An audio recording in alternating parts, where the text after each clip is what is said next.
Hi viewers, போன வீடியோவில் பாண்டுவையும் விடுதலை பண்ணணும், நந்தனையும் மன்னிக்கணும் அப்படின்னு சந்திரகுப்த அரசர் உத்தரவிட்டிருக்காருன்னு அவர் சொன்ன உடனே இதை கேட்ட சாணக்கியர் கோவப்பட்டு அந்த இடத்த விட்டு போகிறதோடு பார்த்துருந்தோம். இதுக்கப்புறமேட்டு என்ன நடக்குன்னு இந்த வீடியோவில் பார்ப்போம். அடுத்த காட்சியில் சாணக்கியர் அரசவைக்கு போய் நான் அரசரோட கொஞ்ச நேரம் தனிமையில் உரையாடணும் அப்படின்னு சொல்கிறாரு. இதை கேட்ட சந்திரன் இங்கே கொஞ்ச நேரம் எல்லாரும் வெளியேறுங்க அப்படின்னு சொல்கிறாரு. இந்த இடத்துல இருக்கிறவங்க எல்லாருமே போகிறாங்க அந்த இடத்த விட்டு. இதுக்கப்புறம் சந்திரன் சாணக்கியர்கிட்ட வந்து என்ன ஆச்சரியே ஏதோ பிரச்சனையான்னு கேட்ட உடனே சாணக்கியர் அவரோட முடியை காமிச்சு உன்னோட குரு கொடுத்த வாக்குறுதியை நீ மறந்துட்டியா அப்படின்னு கேட்ட உடனே நான் ஏதோ தவறு செஞ்சுட்டேனா அப்படின்னு கேட்கிறாரு சந்திரன். ஏன்னா உங்களோட அவமானம் என்னோட அவமானம், என்னோட வாக்குறுதி எனக்கு நினைவு இருக்கு, நந்தனை கூடிய சீக்கிரத்துல கண்டுபிடிச்சு அவனுக்கு முடிவு கட்டிடுவேன் அப்படின்னு சந்திரன் சொல்றாரு. இதை கேட்ட சாணக்கியர் கோவப்பட்டு இப்படி அவனுக்கு நீ கூடிய விரைவில் முடிவு கட்டுவ, நந்தனை மன்னிச்சு அவனோட மகன் பாண்டுவையும் விடுதலை செஞ்சு அவனோட பழியை தீர்த்துக்க போறியா அப்படின்னு சாணக்கியர் கோவப்பட்டு கத்துறாரு.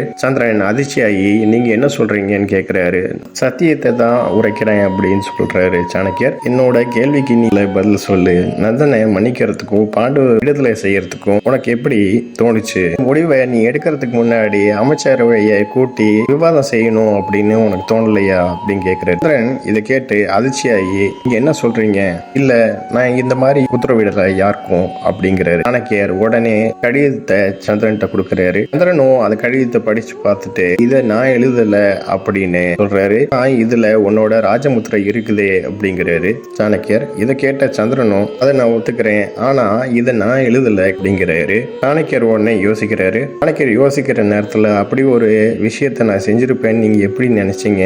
வந்து உங்களை அவமானப்படுத்துறது மட்டும் இல்லாம என்னோட தாய் தந்தையும் அவன் எப்படி நடத்தினான்னு தெரியும், மகத மக்களை எந்த அளவுக்கு கொடுமைப்படுத்தினான்னு உங்களுக்கு தெரியும். அப்படி இருக்கிறப்ப நான் எப்படி அவனை மன்னிச்சிருப்பேன்னு சந்திரன் கேட்ட உடனே சாணக்கியர் யோசனை பண்ணி பார்த்துட்டு நீ சொல்றத பார்த்தா உன்னோட ராஜமுதிரையை யாரோ திருடி இருக்காங்க அப்படின்னு சொல்றாரு. இதை கேட்ட சந்திரன் உடனே ராஜமுதிரையை கூப்பிடுறாரு. அந்த இடத்துக்கு உடனே ராஜமுதிரி வர்றாரு. அரசரோட அறைக்கு போய் ராஜமுதிரையை கொண்டு வா அப்படின்னு சாணக்கியர் சொல்றாரு. அந்த ராஜமந்திரி சந்திரனோட அறைக்கு போயிட்டு வந்துட்டு நீங்க கேட்ட ராஜமுத்திரை உங்களோட பெட்டியில் இல்ல, நீ மன்னிக்கணும் அப்படிங்கிறாரு. இதை கேட்டு சந்திரனும் அதிர்ச்சி ஆகுறாரு. சாணக்கியரும் அதிர்ச்சியாகி கோவப்பட்டு இப்பவே புதிய ராஜமுத்திரைய தயார் செய்யுங்க, பழைய ராஜமுத்திரைய இந்த நொடியிலிருந்து ரத்து செய்யுங்க, மட்டும் இல்லாம மகத மக்களுக்கு ஒரு அறிக்கையை வெளியிடுங்க, தற்போது இருக்கிற ராஜமுத்திரை நொடியே ரத்து செய்யப்பட்டுருச்சு அப்படின்னு சொல்லுங்க. இன்னொரு அறிவிப்பையும் வெளியிடணும், நந்தனை இன்னும் அரசு மன்னிக்கல, அவனை கண்டுபிடிச்சு கொடுக்கறவங்களுக்கு தக்க சன்மானம் கொடுக்கும் அப்படின்னு